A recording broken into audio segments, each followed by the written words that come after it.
Eu queria falar, tem muita gente que pergunta como começar, como começar. Então, eu vou falar de uma das etapas que podem ajudar quem quer escrever ficção. Depois eu vou falar de uma das etapas que podem ajudar quem quer escrever não ficção, tá? Mas uma das etapas para quem quer escrever ficção, que é escrever um roteiro.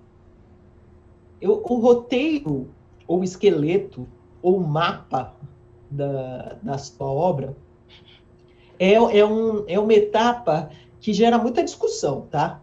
Porque tem escritor que acha que é genial e tem escritor que vomita de ouvir falar dessa ferramenta. Então, eu já digo logo de cara, use se servir, se não servir, não use. Tá? Não é nada obrigatório, não é nada etapa que você precisa passar por para escrever um romance, para escrever uma ficção. Mas o que é isso? Isso é uma espécie, isso é para quem tem o mental mais ativado, tá? A parte mais racional. Quem gosta de planejar as coisas antes de começar a fazer. É justamente o planejamento da obra.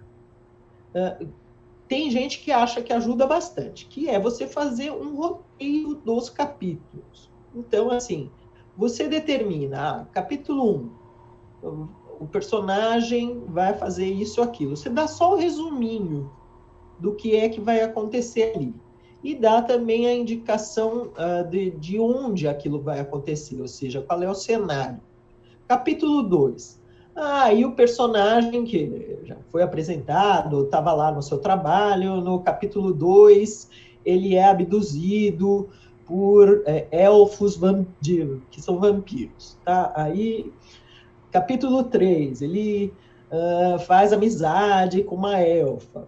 Capítulo 4. Então, você vai delineando a história que você quer contar, explicando, e aí você já pensa aqueles componentes que ajudam a tornar a história interessante. Ou seja, qual vai ser o conflito inicial, como é que esse conflito vai piorar, vai entrar alguém para ajudar, vai entrar alguém para atrapalhar. Você vai fazendo um mapinha do que acontece antes de começar a escrever.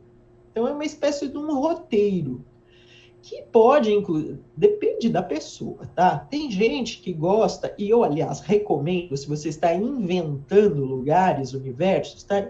Tem gente que desenha, tem gente que faz mapa, tem gente que faz o mapa da cidade, tem gente que faz o desenho do aparelho X que o personagem vai usar, no caso, ser uma fantasia, né? Não ser uma coisa comum, como uma batedeira, né? Mas a pessoa, digamos, está fazendo a estrutura, está fazendo o esqueleto da obra antes de começar a escrever, de fato, as cenas. E esse tem a vantagem, quem trabalha dessa forma, tem a vantagem de, conforme vai construindo, pode pensar, lá no capítulo 15 eu vou fazer uma virada. A pessoa veio vindo, esperando isso, e tcharam, ali eu vou virar tudo de ponta cabeça. Isso que eu vou mencionar aqui no capítulo 2, o personagem foi passear no parque e sentou num banco. Eu vou usar esse banco do parque, eu mencionei aqui no capítulo 2, lá no capítulo 17, é lá que ele vai encontrar o amigo que vai resolver a questão principal dele. Ou seja, você consegue montar feito um quebra-cabeça das coisas importantes. O principal, os personagens, o cenário e os conflitos. Tá certo? Você ainda não escreveu nada, você só está delineando.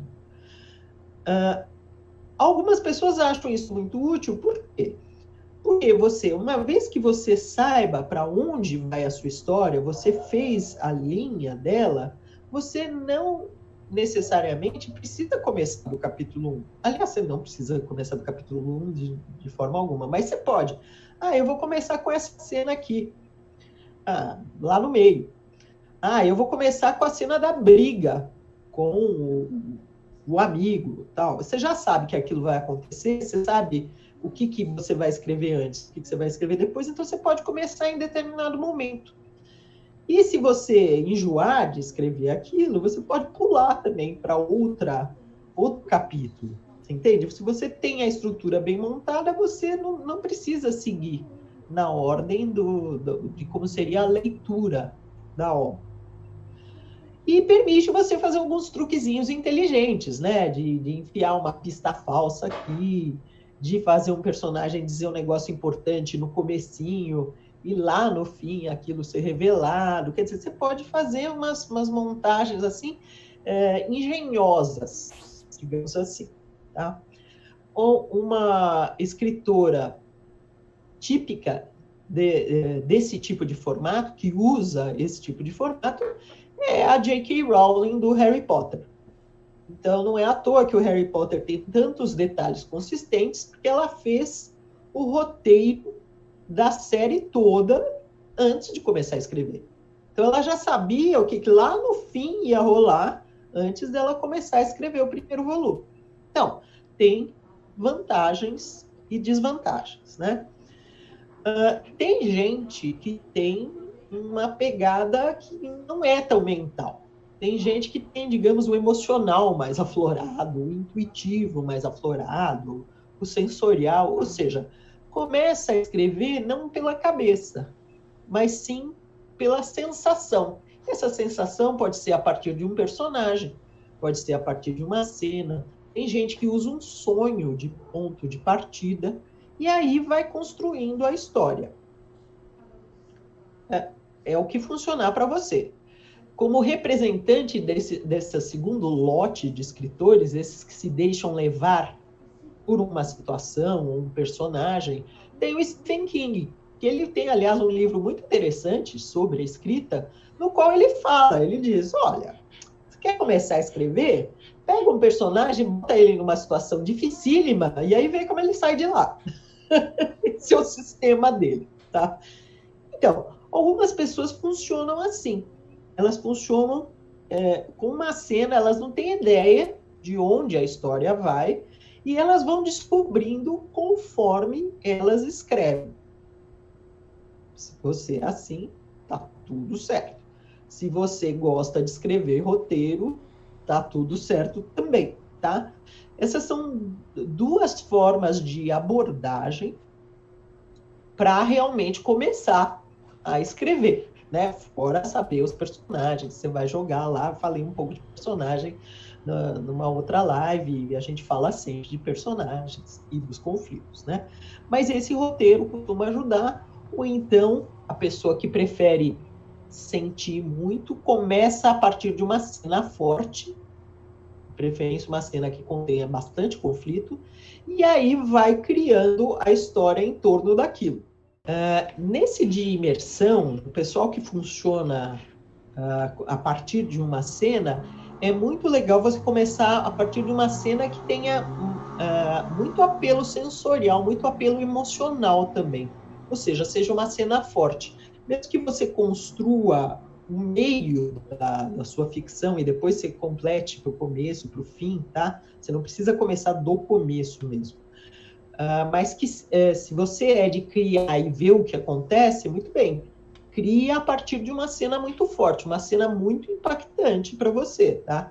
Porque começar a partir de uma cena xoxa vai ser difícil você depois elevar o tom, criar tensão a partir de um negócio muito fraco, né? Muito sem tensão no começo, né? O pessoal também, os escritores comentam bastante, tá? Que qualquer dos dois sistemas que você esteja seguindo, que é assim, se você chegar numa cena, uma coisa é bloqueio, tá? Outra coisa é tédio. Se você estabeleceu lá para você que você precisa escrever uma cena, aí você chega lá e acha um porre escrever, ai meu Deus, eu tenho que escrever isso, não sei o quê. Não escreva. Porque se você acha chato escrever, o leitor certamente achará chato ler. Lembre-se, o pecado capital, ser chato. Não se pode ser chato. Então, se você por acaso montou o seu esquema de um jeito que desemboca numa cena que você acha chata, não faça, procure outro jeito, tá? É diferente de você desembocou num lugar que te deu bloqueio. Bloqueio você resolve de outras maneiras, né? Bloqueio você pode, em geral, resolver fazendo um pouco mais de pesquisa, procurando entender melhor o seu personagem, de repente pulando para outra cena, para iluminar aquela situação de outro ângulo. Você tem várias maneiras de resolver bloqueio. Agora, chatice não. Assim, nossa, tá muito chato isso, então para. Não é por aí.